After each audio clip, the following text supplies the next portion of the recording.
तो ये video totally beginners के लिए होने वाली है। तो सबसे पहले बात करते हैं कि मैं इस वीडियो में आपको क्या बताने वाला हूँ।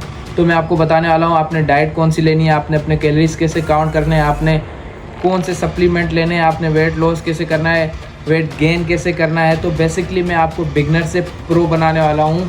तो ये वीडियो थोड़ी सी बड़ी होने वाली है, तो मेक श्योर कर लो कि आप किसी ऐसी जगह पे बैठो जहाँ पे आप प्रॉपरली ये वीडियो देख सको, और मेक श्योर कर लो कि आपने हेडफोन लगाए हों ताकि हर पॉइंट आपको क्लियरली समझ आए। तो बढ़ते हैं बिना किसी।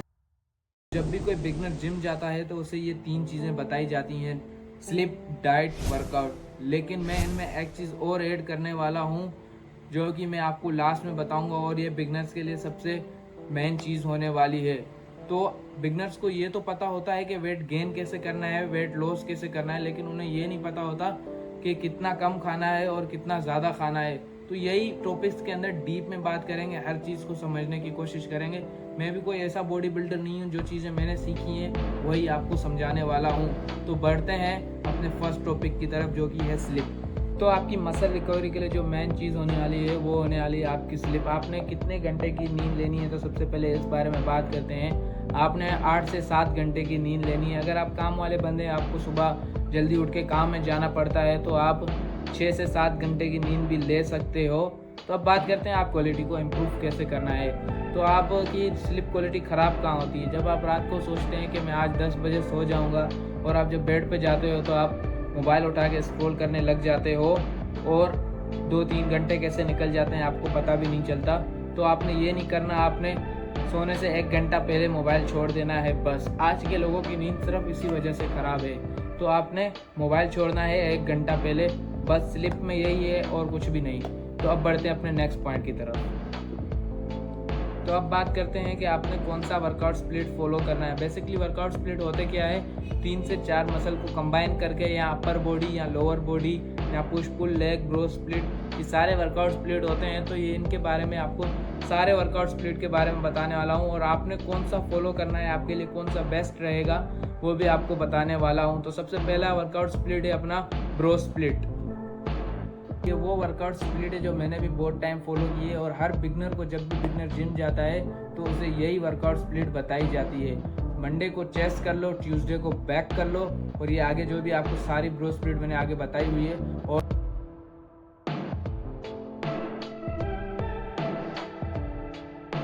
और लेग लास्ट में लेग करने के बाद सैटरडे संडे रेक्स ले लेना है। 2 दिन का रेक्स लोगे तो ज़्यादा सही रहेगा। तो अब बात करते हैं ब्रो स्प्लिट के फ़ायदे और नुकसान की। ब्रो स्प्लिट की सबसे पहले बात करते हैं अच्छी बातों के बारे में। ब्रो स्प्लिट का सबसे मेन जो फ़ायदा है वो है आपका मसल रिकवर बहुत ज़्यादा जल्दी हो जाता है, जिससे कि आप नेक्स्ट डे जब आओगे, नेक्स्ट वीक से आप जब वर्कआउट करोगे तो आपको अच्छा गेम में पंप कर सकोगे, आप अपने आप को पुश कर सकोगे।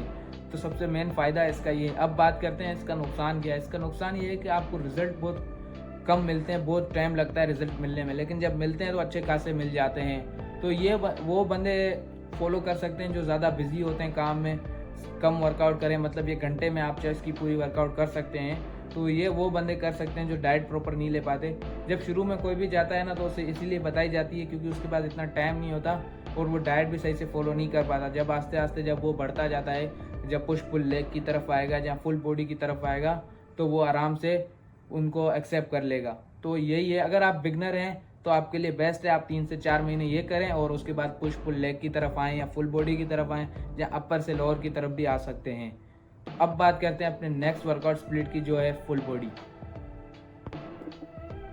तो अब बात करते हैं सेकंड स्प्लिट के बारे में जो कि है फुल बॉडी स्प्लिट। इसमें आपको मंडे को आपने अपर बॉडी को टारगेट करना है, जैसे कि चेस्ट हो गई, सारे जो भी अपर बॉडी में आ जाते हैं, एब्स वगैरह। तो इसमें आप देख सकते हैं टाइम बहुत लगेगा, अगर आपके पास टाइम है तो ये आप फॉलो कर सकते हैं। अब बात करते हैं, अगर एक दिन छोड़ के आपने वेडनेसडे को जब करना है तो आप अपनी लोअर बॉडी को टारगेट करोगे, जैसे कि आपके एब्स आ सकते हैं, उसमें आपकी लेग्स आ जाएंगी और ये हो जाएंगी। और उसके बाद एक दिन रेस्ट लेके आपने दोबारा जो कि ये अपने वीक पॉइंट को टारगेट करना है, जैसे कि कॉलर हो गया, जहाँ फोर आर्म हो गए, जहाँ ऐसे कोई भी वीक पॉइंट है जिनको आप पर्सनली ट्रेन करना चाहते हैं तो वो भी आप कर सकते हैं। तो अब बात करते हैं ये किन के लिए होने वाली है। तो ये उनके लिए होने वाली है जो कि ज़्यादातर मतलब उनके पास इतना टाइम होता है कि ये पूरी बॉडी कर सकें। तो ये बहुत टाइम टेकिंग होने वाली है। तो अगर आपके पास टाइम है तो ये कर सकते हैं, बाकी मैं तो ये नहीं करता हूँ, मैंने की नहीं है। फिर भी अगर आपको अच्छी लगती है तो ये बेस्ट होने वाली है आपके लिए। तो तो अब बढ़ते हैं अपनी next push pull leg workout split. ये वो बहुत फेमस वर्कआउट स्प्लिट है जो कि मैंने भी बहुत टाइम फॉलो की है और मैं अभी भी फॉलो कर रहा हूँ, क्योंकि ये सबसे बेस्ट वर्कआउट स्प्लिट है। हर कोई फॉलो कर सकता है, बिगनर भी कर सकते हैं, जिनको बहुत टाइम हो गया वो भी कर सकते हैं। तो अब बात करते हैं इसके अंदर होने क्या वाला है। पुश वाले दिन, जैसे कि मंडे के दिन आपका पुश होगा, तो आप चेस्ट, बाइसेप्स एंड ट्राइसेप्स को टारगेट, सॉरी गाइस, एक मिस्टेक हो गई। चेस्ट, शोल्डर और ट्राइसेप है। बाइसेप आपको बैक के साथ मारना है, वो आगे आपको बता रहा हूँ। तो मैं बेसिकली पुश से शुरू करता हूँ, तो आप पुल से भी शुरू कर सकते हैं एंड ट्राइसेप्स को टारगेट कर सकते हैं अपने मंडे के दिन। और आप जब ट्यूसडे को आओगे तो आप अपनी बैक एंड बाइसेप्स, और अगर आपका कोई भी वीक पॉइंट है, जो कोई मसल है वीक है जो आपको दिखता है, तो आप उसको भी ट्रेन कर सकते हो, जहाँ एब्स को भी ट्रेन कर सकते हो। तो अगले दिन जब आपको नेक्स्ट दिन आओगे तो आपने लेग को करना है, लेग को पूरा लेग वर्कआउट, आपने पूरे लेग्स को आपको ट्रेन करना है। और जब उसके बाद आप रेस्ट भी ले सकते हो, अगर आप रेस्ट नहीं लेना चाहते, आपकी जिम की छुट्टी नहीं होती, तो आप जाके शुरू से चेस्ट वाले दिन से शुरू कर सकते हो, चेस्ट से शुरू कर सकते हो, और इसी तरीके से जाते जाते जाते वापसी आप रेस्ट करोगे। एक दिन जो जिम की आपकी छुट्टी होगी उस दिन आपका रेस्ट आ जाएगा, और उसके बाद आप दोबारा से इसको रिपीट कर सकते हो। ये बेस्ट वर्कआउट स्प्लिट होने वाली है, जो भी बिगनर्स होते हैं उनके लिए बेस्ट होने वाली है। जो आगे जो कर रहे हैं बहुत टाइम हो गया वो भी इसको फॉलो कर सकते हैं, और इसमें कोई इतना ज़्यादा टाइम भी नहीं लगता, बिल्कुल नॉर्मल टाइम लगता है जितना आपको लगना चाहिए। 2-3 घंटे ही लगते हैं, 2 घंटे रख लो, 2 घंटे में ये आपकी पूरी कंप्लीट हो जाएगी वर्कआउट। तो अब बढ़ते हैं अपनी नेक्स्ट वर्कआउट स्प्लिट की तरफ। बात करते हैं अपर लोअर स्प्लिट की, जो कि ये लास्ट स्प्लिट होने वाली है। तो इसमें आपको सबसे पहले बताता हूँ इसके अंदर होने क्या वाला है। तो मेन इसके अंदर जो चीज़ होने वाली है वो है, आपने मंडे को आके अपने अपर बॉडी को ट्रेन करना है। अपर बॉडी में आपकी चेस्ट आ जाती है, बाइसेप्स आ जाते हैं, ट्राइसेप्स आ जाती हैं, एब्स आ जाते हैं, इन सारों को आप ट्रेन कर सकते हैं। और लोअर बॉडी में आपके पूरे लेग मसल आ जाते हैं। और एक दिन आपने फिर रेस्ट लेना है। मंडे को आपने अपर बॉडी की, और उसके बाद ट्यूसडे को आपने लोअर बॉडी की, और उसके बाद आपने रेस्ट लिया, और उसके बाद फिर से upper body and lower body, और उसके बाद रेस्ट। इसमें 2 दिन का रेस्ट होने वाला है, जिससे कि आपकी बॉडी टूट जाएगी बहुत ज़्यादा, वरना थक जाता है, तो आपको 2 दिन का रेस्ट चाहिए होगा। तो ये भी बिगनर्स के लिए सही होने वाली है, लेकिन मैं ये रिकमेंड नहीं करता हूँ। मैं जो चीज़ें आपको बताने वाला हूँ, मैं जो आपको वर्कआउट स्प्लिट बताऊँगा वो है कि आपने ब्रो स्प्लिट फॉलो कर सकते हो। 2 से 3 महीने आप ब्रो स्प्लिट फॉलो करो, और उसके बाद जब आप थोड़े ट्रेन हो जाओगे तो पुश पुल लेग की तरफ आ सकते हो। बाकी अगर इनके अंदर भी आपको कोई भी कंफ्यूजन हो, मैंने सही से शायद नहीं बताया हो, तो कमेंट में एक मैं वीडियो दे दूंगा, डिस्क्रिप्शन में वीडियो दे दूंगा, वहाँ से भी देख के आपको सबका पता चल जाएगा कैसे करनी है, कौन सी मसल को कैसे ट्रेन करना है। उसके लिए भी मैं एक अलग से वीडियो दे दूंगा डिस्क्रिप्शन में, तो देख सकते हैं। तो अब बढ़ते हैं अपनी डाइट की तरफ।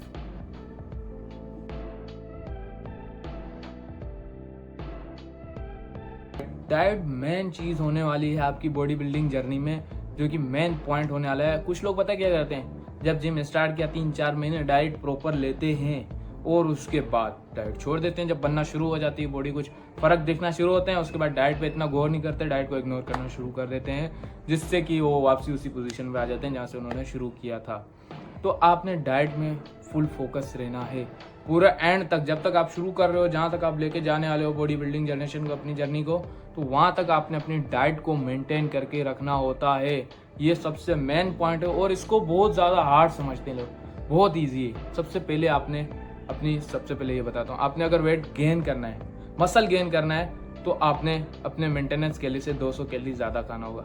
और अगर आपने मसल लॉस करना है, मतलब मसल फैट लॉस करना है, तो आपने अपने मेंटेनेंस कैलोरी से 200 कैलोरी कम खाना होगा। और अपने मेंटेनेंस कैलोरी कैसे निकालते हैं और कैसे क्या करते हैं वो आपको बताने वाला हूँ, कॉपी पेन पे लेके जाऊँगा। और उससे मेन चीज़ और एक, आप जब बॉडी बिल्डिंग करते हैं तो आप पता है क्या करते हैं, आपको ये नहीं पता होता कि आपने कार्डियो करना है, कैसे करना है कार्डियो करने के लिए आपने जब भी कार्डियो करते हैं तो आपने अगर मसल गेन कर रहे हैं तो मसल गेन कर रहे हैं। मैं ये नहीं कह रहा कि वेट गेन कर रहे हैं या वेट लॉस कर रहे हैं, वेट लॉस नहीं करना, हमें फैट लॉस करना होता है और मसल गेन करना होता है, बस ये चीज़। अगर आप वेट गेन कर रहे हो, ठीक है, वेट गेन करोगे तो अच्छा है, ठीक है, लेकिन अगर आप मसल लॉस, फैट लॉस करना चाहते हैं, मसल लॉस हो जाएगा जब आपका, तो आपकी स्किन लटकना शुरू हो जाएगी। मसल लॉस हमें नहीं करना, हमें फैट लॉस करना है। तो उसके लिए अगर आप जिम में जाते हैं तो आपने जब मसल गेन कर रहे हो तो आपने वर्कआउट करके, जो भी हैवी लिफ्ट विफ्ट करके, उसके बाद जब आप कार्डियो करोगे तो वो आपके लिए बेस्ट है। और अगर आप वेट लॉस कर रहे हो, फैट लॉस कर रहे हो, तो आपने कार्डियो करना है पहले और उसके बाद वर्कआउट की तरफ जाना है। पर कुछ लोग पता क्या करते हैं, सिर्फ कार्डियो करते हैं, कहते हैं भाई फैट लॉस हो बहुत है, तो तो उसमें आपकी स्किन लटक जाएगी, कोई फ़ायदा नहीं होगा। जिससे दिख रहे हो उससे भी भद्दे देखने लग जाओगे, तो ये आपने नहीं करना। तो आपने कार्डियो करना ही करना है और वेट लिफ्टिंग भी करनी है, जिससे कि आपके मसल लटके ना, स्किन लटके ना। तो अब बढ़ते हैं, आपको समझाता हूँ कि आपने मेंटेनेंस कैलोरी कैसे निकालने हैं, 200 कैलोरी कैसे ज़्यादा खाने हैं और सब कुछ बताने वाला हूँ। तो चलते हैं। मेंटेनेंस कैलोरी कैसे निकालने हैं उसके 2 तरीके मेरे को पता है, तो वो आपको बता देता हूँ। आप क्या यूट्यूब से भी देख सकते हो, कहीं और से देख सकते हो, मिल जाएंगे इजीली। तो मैं आपको बताता हूँ। सबसे पहले आपने जाना है, अपना मोबाइल ऑन करना है, तो वहाँ पे आपने सर्च करना है कैलोरी कैलकुलेटर। ठीक है, ये देख रहे हो सर्च किया हुआ है, ठीक है, दिख रहा होगा। तो उस पर आपने क्लिक करना है और यहाँ पे आपने अपना बॉडी वेट डालना है कुछ इस तरीके से। मैं डाल देता हूँ मिसाल के तौर पर 55 kg। और यहाँ पे आपने अपनी जो कि हेल्थ दिखानी है, तो यहाँ पे आपने अपनी एज डालनी है कुछ इस तरीके से। यहाँ पे मैं डाल देता हूँ 18। और उसके बाद आपका जेंडर मेल या फीमेल, अब मेल पे लिख लेना है।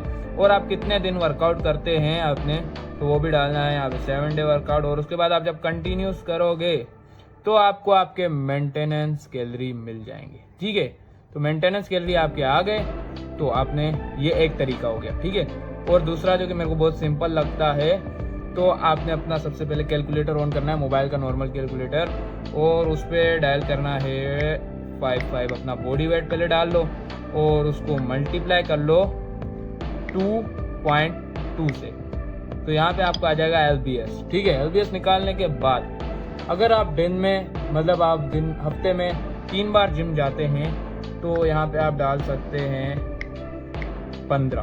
ठीक है, तो ये आ गया 1815 मेरा मेंटेनेंस कैलोरी हो जाएगा। ठीक है, और अगर आप पूरा हफ्ता वर्कआउट करते हो तो यहाँ पे आप डाल सकते हो 16, जो कि मेरा ये मेंटेनेंस कैलोरी आ गया।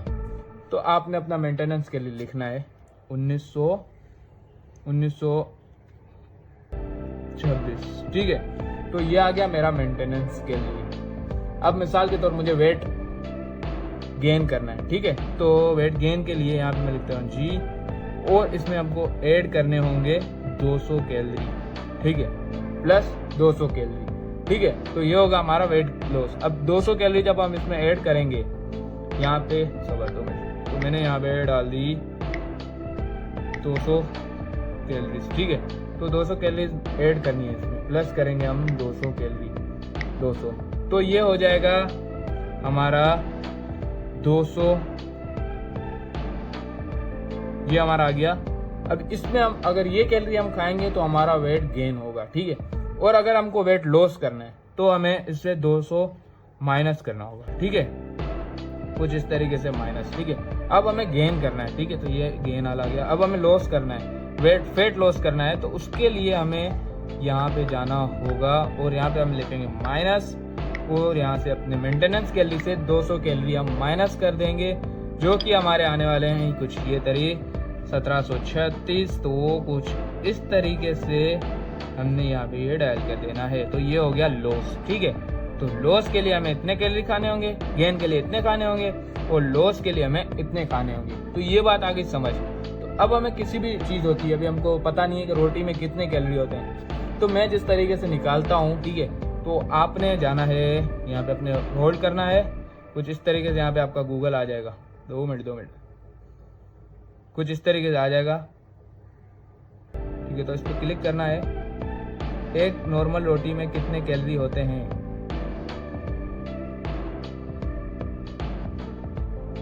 एक रोटी में 70 से 120 कैलोरी होती है, जो उसके साइज और घी या तेल के इस्तेमाल पर निर्भर करता है।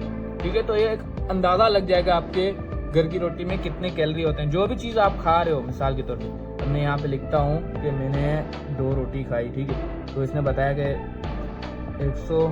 240 हम यहाँ पे लिख देते हैं 2 रोटी का। ठीक है, और उसके बाद आपने एक मील खाई। ठीक है, जो कि ये 500 कैलोरी उस मील से आपको मिल रहे हैं। इस तरीके से आपने एक शेक पी लिया जिससे आपको मिल रहे हैं 1000 कैलोरी, जो कि हाई मिल्क शेक पी लिया आपने, हाई कैलोरी शेक पी लिया, और इन सारी चीज़ों को एक और मील आपने खा ली मिसाल के तौर पर। ठीक है, तो इन चीज़ों को आपने करना है प्लस। अब ये चीज़ें आप नोट पैड होता है हमारे मोबाइल में, ठीक है, वहाँ पे आप नोट कर सकते हैं। तो अभी हमको इनको प्लस करना है। ठीक है, मिसाल के तौर पे मैंने यहाँ पे प्लस करना है 240 प्लस 500 प्लस 1000, ठीक है, और प्लस यहाँ पे प्लस 300, ठीक है।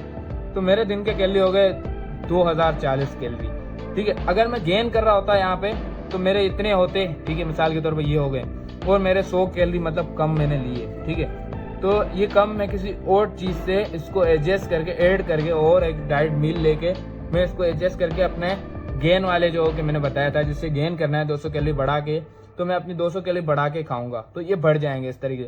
और इस तरीके से अगर आप माइनस करोगे तो 300 में से आप 200 माइनस कर लोगे तो भी आपके जो कि मेंटेनेंस कैलोरी हो जाएंगे, ठीक है। मतलब आपका वेट लॉस होता जाएगा और इसको आपने बढ़ाते जाना है। मतलब 2-3 हफ्ते आपने 200 कैलोरी खाए, ठीक है, कम किए, ठीक है, और उसके बाद आपने अगले 2 हफ्ते छोड़ के अगले हफ्ते से आपने 100 कैलोरी और कम कर देने। इस हिसाब से आपने कम करते जाना है तो आपके जो कि ये वेट लॉस हो जाएगा। और ऐसे बढ़ाते जाओगे 200-300 ऐसे बढ़ाते जाओगे, जितना ज़्यादा बढ़ाते जाओगे उतना गेन होगा। तो यही ट्रिक है बेसिकली, किसी ने भी ऐसे नहीं समझाया जैसे मैंने समझाया है। तो यही करना है आपको, आपके मेंटेनेंस कैलोरी पता चल जाएंगे और आपने गेन कैसे करना है वो भी मैंने आपको सब कुछ समझा दिया A to Z। तो मैं उम्मीद करता हूँ कि आपको डाइट के बारे में सब कुछ पता चल गया होगा। और जो लास्ट पॉइंट है हमारा वो है कि आपका माइंडसेट, आपने अपना माइंडसेट इतना स्ट्रॉन्ग रखना है कि कुछ लोग पता है क्या कहते हैं, उनको लगता है 3 महीने अगर हम जिम गए तो हमारी बॉडी बन जाएगी। नहीं ब्रो, ऐसा नहीं होता। आपने कम से कम 3-4 साल अपने जिम को देना होता है, तब जाके आपके मसल दिखना शुरू होते हैं। और अगर आप यहाँ तक देख रहे हो तो कमेंट में लिख देना साहिल आर्मी। और मैं सोच रहा हूँ इसी तरीके वीडियो बनाता रहूँ, तो आपका कमेंट में कोई भी क्वेश्चन हो तो वो पूछ सकते हो। वीडियो को लाइक कर दो, चैनल को सब्सक्राइब कर दो। मिलते हैं किसी नई वीडियो में किसी नए टॉपिक के साथ, तब तक के लिए बाय। तू बावला, ये नजर बस मंजिल की ओर, मुश्किलों पे करता नहीं गौर, मेरा वक्त नहीं आया है दौर, सफलता तो मिलनी I'm sure, I'm doing